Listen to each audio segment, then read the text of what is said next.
नमस्कार। Programme 8 PM में एक बार फिर आपका स्वागत है और मैं हूं दर्शपाल गुप्ता।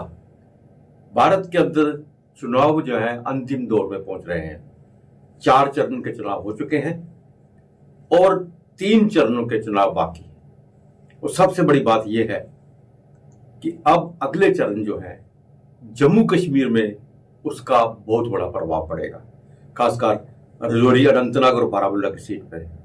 भारतीय जनता पार्टी ने अपने कैंडिडेट वहां उतारे नहीं है, लेकिन वो सपोर्ट कर रही है वहां जिन कैंडिडेट्स के बारे में वो अभी खुल के सामने नहीं आए। अब हो सकता है एक आध दिन में ही वो पार्टी एनडीए में शामिल हो जाए और लोगों को इंतजार है 4 जून को क्या रिजल्ट आएंगे, किसकी सरकार बनेगी। भारत के लोगों को इतना इंतजार नहीं है कि बहुत हद तक लोगों ने मन बना लिया है, क्योंकि उन्होंने वोट दिए हुए हैं। उनको पता है कि सरकार कैसी बनेगी, कौन बनाएगा, अगला प्रधानमंत्री कौन होगा। लेकिन सबसे ज्यादा जो नजरें इस वक्त गड़ी हुई हैं वो पाकिस्तान की गड़ी हुई है कि भारत के अंदर आने वाले दिनों में कौन सी सरकार होगी। क्यों? क्योंकि पीओजे को लेके भारत में चुनावी नारा चल रहे थे। ये चुनावी बातें जो चुनावी दौरान हुई है उसका असर पाकिस्तान के अंदर बहुत बुरी तरह हो रहा है। पीओजे की बात करें तो वहां बगावत हो गई है, लोग सड़कों पे आ गए हैं, वहां का जो रेंजर्स है उनको मार रहे हैं, पीट रहे हैं। हालात ये बनी हुई है। कुछ चाहते हैं कि हमें भारत के साथ मिलाया जाए, एलओसी को खत्म कर दिया जाए, क्योंकि पीओजे के कभी भी पाकिस्तान का हिस्सा नहीं था। पाकिस्तान के कॉन्स्टिट्यूशन में पीओजे का नाम ही नहीं है। उन्होंने पीओजे को कभी अपना हिस्सा माना ही नहीं है, क्योंकि उन्हें आजाद कश्मीर के नाम से उसको दिया था, जिसे हम नहीं मानते, भारत नहीं मानता। लेकिन पाकिस्तान, वहां की असेंबली, वहां का प्राइम मिनिस्टर, वहां की कैबिनेट अलग है, लेकिन जो उनके सौतर हैं, सोर्सेज उनके जो है, उन सबको लूटा जा रहा है। पाकिस्तान लूट रहा है उनको। हालात ये है कि अपने ही घर का अन्न का दाना नहीं वो खा सकते, अपने ही घर का पानी नहीं वो पी सकते, अपने ही दरिया से पैदा की गई बिजली इस्तेमाल नहीं कर सकते।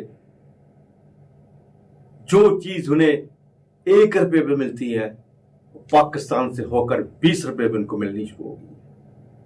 और दूसरी तरफ चाइना किसी ना किसी बहाने से पीओजे के किसी न किसी कोने पे अपना कब्जा आस्ता आस्ता करते जा रहा है।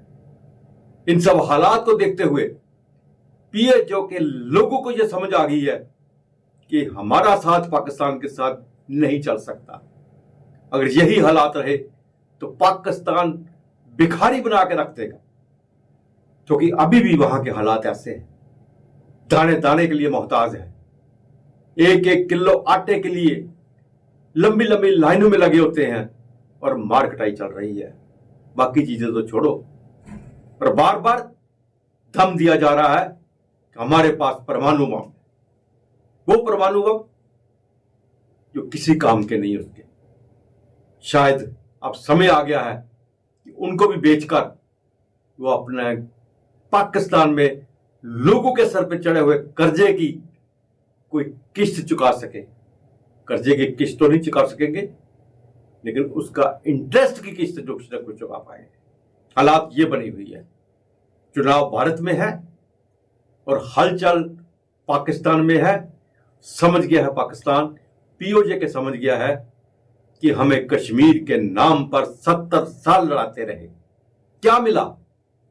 आज कश्मीर के अंदर 30 वर्ष के बाद एक रिकॉर्ड मतदान हुआ है।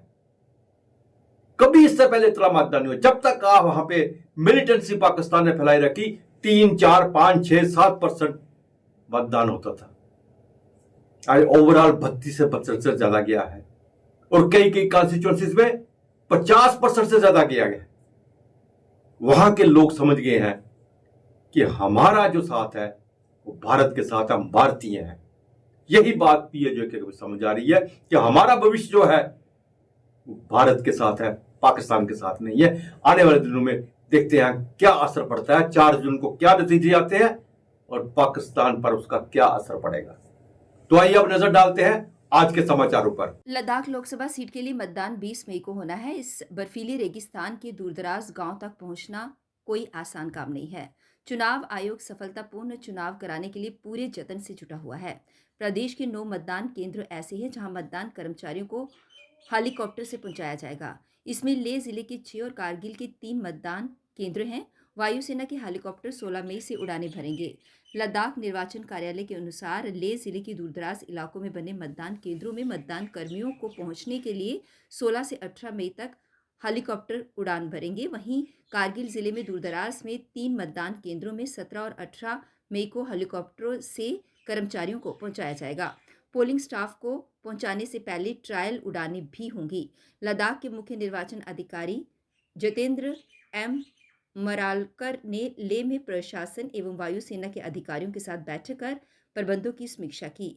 लद्दाख प्रशासन आज यानी कि 15 मई को दोनों जिलों में होम वोटिंग की प्रक्रिया पूरी कर चुका है। इसके लिए कर्मचारी 85 वर्ष से अधिक उम्र के बुजुर्गों और दिव्यांगों के घर जाकर वोट डलवा रहे हैं। जम्मू कश्मीर पुलिस ने बारामूला जिले के बोनियार में नशा तस्करी के खिलाफ कड़ी कार्यवाही करते हुए 2 तस्करों को 446 ग्राम हीरोइन यानी कि लगभग 2 करोड़ रुपए मूल्य के साथ गिरफ्तार किया। पकड़े गए दोनों आरोपी सगे भाई हैं। इस बीच श्रीनगर राजभवन में मंगलवार को जम्मू कश्मीर प्रशासन की उच्च स्तरीय समीक्षा बैठक में उपराज्यपाल मनोज सिन्हा ने नशे के खिलाफ जीरो टॉलरेंस अपनाने के निर्देश जारी किए। बैठक में गृह विभाग के कामकाज की समीक्षा की गई। इसके साथ ही सुरक्षा ग्रिड, पुलिस डेटा सेंटर की स्थापना, फोरेंसिक क्षमताओं के आधुनिकीकरण और सुरक्षा संबंधी व्यय के तहत अन्य परियोजनाओं पर मंथन किया गया। एलजी ने अधिकारियों को सरकारी और सार्वजनिक भवनों में अग्नि सुरक्षा उपकरणों की स्थापना और परिचालन दक्षता सुनिश्चित करने का भी निर्देश दिया। नशा मुक्ति केंद्रों के संचालन और नशीली दवाओं के खतरे से निपटने के उपायों पर भी विचार विमर्श किया गया। सिन्हा ने कहा कि नशा मुक्त जम्मू कश्मीर के लिए नशे के खिलाफ जीरो टॉलरेंस की नीति अपनाई जाए। जम्मू संभाग के जिला पुंछ के उपजिला मेंढर में भारत पाकिस्तान नियंत्रण रेखा के पास स्थित जंगलों में बुधवार सुबह तड़के आग लगने की घटना पेश आई। जंगलों में लगी आग से उठने वाला धुआं मीलों दूर तक दिखाई दे रहा था। सूत्रों के अनुसार नियंत्रण रेखा के पास आग लगी हुई थी। ये आग उस पार पाकिस्तान के कब्जे वाले क्षेत्र से लगी हुई है, जो धीरे धीरे भारतीय क्षेत्र में पहुंच रही थी। उस पार से आई इस आग को सेना और वन विभाग की ओर से आग पर काबू पाने के लिए खबर लिखे जाने तक प्रयास किए जा रहे थे। जम्मू पुंछ राष्ट्रीय राजमार्ग सीमा सड़क संगठन बीआरओ को एक और सफलता मिल गई है। बीआरओ ने मंगलवार को बताया कि राजमार्ग पर 2.79 किलोमीटर लंबी सुरंग के दोनों छोर मिल गए हैं। रणनीतिक रूप से जम्मू पुंछ हाईवे बहुत ही अहम है। 200 किलोमीटर लंबे इस मार्ग का निर्माण पूरा होने से जम्मू से पुंछ की दूरी करीब 40 किलोमीटर कम हो जाएगी। बीआरओ प्रमुख लेफ्टिनेंट जनरल रघु श्रीवास्तव ने रणनीतिक रूप से महत्वपूर्ण परियोजनाओं को अगले कुछ वर्षों में पूरा करने की उम्मीद जताई। जम्मू के तहसील अखनूर से पुंछ को जोड़ने वाले इस राजमार्ग में 4 सुरंगें हैं। इस मार्ग को गोल्डन आर्क रोड के रूप से जाना जाता है। 4 सुरंगों में 2 के छोर मिल गए हैं। इससे पहले 28 जनवरी को 700 मीटर लंबी नौशहरा सुरंग भेद लिया गया था। 260 मीटर कंडी और 1.1 किलोमीटर लंबी भिंबर गली सुरंग बनाने का काम जारी है। लेफ्टिनेंट जनरल श्री निवासन ने सुरंग के उद्घाटन समारोह के दौरान कहा, ये हम सभी के लिए एक महान क्षण है क्योंकि जम्मू पुंछ लिंक रोड तेजी से आगे बढ़ रहा है और अगले कुछ वर्षों में पूरा होने की राह पर है। देखिए, ये हमारा जो मेन पैकेज है, जो 200 किलोमीटर लंबी हमारी सड़क बन रही है अखनूर से लेके पुंछ तक। हमारी तरफ से ये पुंछ का जो सामरिक दृष्टि से इसका बहुत ही महत्व है और इसका इस क्षेत्र के लिए, इसके आर्थिक विकास के लिए बहुत ही महत्वपूर्ण है। तो ये जो पूरा स्ट्रेच है हमारे, इसमें 4 टनल है जो कि एक तो ऑल वेदर कनेक्टिविटी देती है और दूसरा कि समय और ड्राइविंग स्पीड दोनों को इम्प्रूव करती है। मतलब समय कम लगता है और ड्राइविंग स्पीड आपकी ज़्यादा बढ़ सकती है और बड़े एक्सल वाले बड़े गाड़ियाँ भी इसमें आसानी से चल सकती हैं। तो इससे दोनों दृष्टिकोण, जो सामरिक दृष्टिकोण है और जो आर्थिक दृष्टिकोण है, क्षेत्र के विकास के लिए दोनों की तरफ से ये बहुत ही महत्वपूर्ण है। जहाँ बात रही इसी टनल की, ये 2.79 किलोमीटर लंबा टनल है और मुझे बहुत खुशी है कि हमारे कंस्ट्रक्शन कंपनी और BRO भाजपा नेता और नगरपालिका बिश्नाह के पार्षद साहिल गुप्ता ने मदर्स डे पर महिलाओं के साथ एक कार्यक्रम का आयोजन किया, जिसमें उन्होंने केक काटकर और मिठाइयां बांटकर माताओं को मदर्स डे की बधाई दी और उनके दिन भर के कार्यों के बारे में भी बात की। कार्यक्रम में महिलाओं ने साहिल गुप्ता को बधाई दी और पार्षद साहिल गुप्ता के कार्यों की सराहना की। कार्यक्रम में गुप्ता के साथ मिस आइकॉन प्रियंका डोगरा और ASI नरेश डिंगरा भी मौजूद रहे। उन्होंने भी कार्यक्रम को अच्छे से मनाया और सभी महिलाओं को इसके महत्व के बारे में बताया। इस मौके पर रतन लाल, रोहित कुमार, नेहा मेहरा, सुदेश शर्मा, तुषार डिंगरा, तानिया, वंश मेहरा, आयान, अक्षय शर्मा और बाकी गणमान्य लोग भी मौजूद थे। सभी मदर्स को बहुत बहुत शुभकामनाएं देते हैं। ये मदर्स डे है जो ये हमारे लिए एक भगवान का तरह हमारी मावें होती है। उनका प्यार हम सब पर बरसता रहे, भगवान का आशीर्वाद हम सब पर बना रहे। तो आज मदर्स डे के उपलक्ष्य पर आप सभी को बहुत बहुत शुभकामनाएं। मेरे नाम सारे माताएं की सारे को पहले नमस्ते है। मैं प्रियंका डोगरा, रांची के मिस इंडिया आइकॉनिक एंड सारे के पहले मदर्स डे की सबसे बड़ी मुबारक है। एंड ये मदर्स डे जेड़ा है मतलब कि फॉरन क्लास स्टार्ट हुआ हाँ साढ़े 26 थी इंडिया च आने वाला पहले। जम्मू यूनिवर्सिटी की धनवंतरी लाइब्रेरी में छात्रों द्वारा अपनी मांगों को लेकर प्रदर्शन किया गया। उनका कहना था कि लाइब्रेरी 24/7 ओपन रहनी चाहिए। ओल्ड कैंपस जो कि कैनाल रोड पे है, वहाँ स्टूडेंट्स के लिए ट्रांसपोर्ट फैसिलिटी होनी चाहिए। हॉस्टल्स में AC होना चाहिए व इसके अलावा वाईफाई की सुविधा फ्री होनी चाहिए। सभी को नमस्कार, मेरा नाम प्रतीक रैना है। आज हमने एक जेन्युइन डिमांड्स को लेकर यहाँ पर प्रदर्शन किया है और हमारा प्रदर्शन ये आगे भी चलेगा क्योंकि एडमिनिस्ट्रेशन हमें दबाने के लिए यहाँ पर हाथापाई करने पे आ गया था। इनकी बौखलाहट इतनी है कि हमने नेशनल कॉन्फ्रेंस के अध्यक्ष डॉक्टर फारूक अब्दुल्ला ने जम्मू कश्मीर में हुए परिसीमन को पक्षपातपूर्ण बताया और प्रदेश में कम से कम 3 नए संसदीय निर्वाचन क्षेत्र बनाए जाने की मांग की। उन्होंने कहा कि वर्ष 2026 में जब पूरे देश में परिसीमन होगा तो यहाँ हम सही परिसीमन कराएंगे और उस समय भाजपा नहीं होगी। उत्तरी कश्मीर के कुपवाड़ा में पार्टी के प्रत्याशी उमर अब्दुल्ला के पक्ष में चुनावी सभा के बाद फारूक ने कहा कि यहाँ जो परिसीमन किया गया है वह सही नहीं है।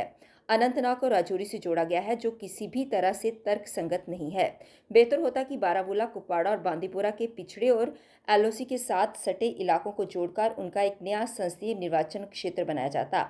ऐसा तो नहीं किया गया, किंतु बड़गाम के कुछ हिस्से बारामूला कुपवाड़ा क्षेत्र से और पुलवामा जिले को अनंतनाग सीट से अलग कर श्रीनगर लोकसभा क्षेत्र के साथ जोड़ दिया गया। गुलाम, जम्मू कश्मीर में पिछले कुछ दिनों से पाक सेना व स्थानीय लोगों में संघर्ष चल रहा है। इस दौरान कई स्थानीय लोगों की मौत पाक सेना व रेंजर की गोली से हो चुकी है, जिससे प्रदर्शन और उग्र होता जा रहा है। मारे गए लोगों के जनाजों में हजारों की संख्या में लोग शामिल हो रहे हैं। पाक सेना के वाहनों व रेंजर के वाहनों को आग के हवाले किया जा रहा है और जवानों को दौड़ा दौड़ा कर खदेड़ा जा रहा है, जिससे अतिरिक्त संख्या में जवानों को गुलाम जम्मू व कश्मीर में भेजा जा रहा है ताकि हालात पर काबू पाया जा सके। लेकिन लोग सुरक्षा बलों के वाहनों को अपने इलाकों में दाखिल नहीं होने दे रहे हैं और पाकिस्तान से आज़ादी की मांग को बुलंद कर रहे हैं। गुलाम जम्मू कश्मीर के लोग राशन व बिजली की मांग कर रहे हैं क्योंकि सरकार ने राशन व बिजली के दाम इतने बढ़ा दिए गए हैं कि लोगों को ना तो 2 वक्त की रोटी मिल रही है और ना ही घरों को रोशन करने के लिए बिजली। जम्मू कश्मीर की पूर्व मुख्यमंत्री महबूबा मुफ्ती की बेटी इल्तिजा मुफ्ती आज पीर पंचाल क्षेत्र में स्थानीय लोगों के साथ सक्रिय रूप से जुड़ी और उनसे आगामी चुनावों में अपनी मां का समर्थन करने का आग्रह किया। अपनी यात्रा के दौरान उन्होंने अपने दादा मुफ्ती मोहम्मद सईद और अपनी मां महबूबा मुफ्ती के नेतृत्व में किए गए विकास कार्यों पर प्रकाश डाला। मीडिया से बातचीत करते हुए इल्तिजा ने कहा कि आज मैं पुंछ के लोगों से एक कीमती चीज़ की भीख मांग रही हूँ और वह है उनका वोट, और मैं उनसे उनकी भावनाओं को भड़काकर वोट डालने के लिए नहीं कह रही हूँ, क्योंकि मैं उनसे अनुरोध कर रही हूँ कि वे मुफ्ती साहब द्वारा किए गए कार्यों को ध्यान में रखते हुए अपना वोट डालें। मैं यहाँ इनसे एक बहुत नायाब चीज़ मांगने आई हूँ, वो है इनका वोट। और मैं ये जज्बातों के बलबूते पे नहीं मांगने आई हूँ। जो मुफ्ती साहब ने पीर पंचाल के लिए काम किया, मुगल रोड हो, एजुकेशन हो, यूनिवर्सिटी हो, Baba Ghulam Shah university, hospitals, degree colleges, हम उस पे यहाँ इनसे इनका वोट मांगने आए हैं। और हम एक अमन का पैगाम लेके आए हैं, क्योंकि आप देख रहे हैं जो बाकी जमातें हैं वो कितना नफरत फैलाने की कोशिश कर रही हैं, एक तबके को दूसरे के अगेंस्ट पिट कर रही हैं। तो मैं यहाँ एक पॉजिटिविटी, अमन, आशा, उम्मीद का एक पैगाम लाई हूँ। एंड आई रियली अप्रिशिएट जो हमारे सिख कम्युनिटी के हैं वो आज आके मेरे से मिले। I am very grateful to them for that. नौजवान के लिए यही संदेशा है कि आपके हाथ में बहुत ताकत है, आप यंग हैं, और यंग जनरेशन जो हमारी यूथ है, नौजवान है, वही जम्मू कश्मीर को अब आगे चलाएंगे। तो आप बिल्कुल नाउम्मीद नहीं हो। पिछले सप्ताह हुई बारिश और उच्च पहाड़ी क्षेत्रों में हुई बर्फबारी के बाद मौसम राहत भरा बना रहा, लेकिन मंगलवार की बड़ी तपिश ने एक बार फिर आने वाली गर्मी से सावधान रहने के संकेत दिए। झुलसने वाली गर्मी के बीच पूरे जम्मू कश्मीर का तापमान सामान्य से ऊपर आ गया। जम्मू कश्मीर में हर जिले का तापमान सामान्य से ऊपर आ गया। हालांकि पिछले सप्ताह तापमान सामान्य से नीचे चल रहा था। पिछले सप्ताह के मौसम को देखते हुए लगता था कि कुछ दिनों तक मौसम राहत भरा बना रहेगा, लेकिन 2 दिनों की धूप से ही तापमान सामान्य से ऊपर आ गया। मौसम विभाग के अनुसार 17 मई तक झुलसने वाली गर्मी पड़ेगी। तापमान सामान्य से ऊपर ही रहेगा। लू चलने की संभावना बनी रहेगी। 18 और 19 मई को कई स्थानों पर हल्के बादल छाएंगे और कुछ स्थानों पर हल्की बारिश की संभावना है। इससे फिर से मौसम हल्का राहत भरा होगा। 20 से 25 मई तक मौसम शुष्क रहेगा और गर्मी अपना रंग दिखाएगी। कल 8 बजे फिर आपसे भेंट होगी। तब तक इजाजत दीजिए। नमस्कार।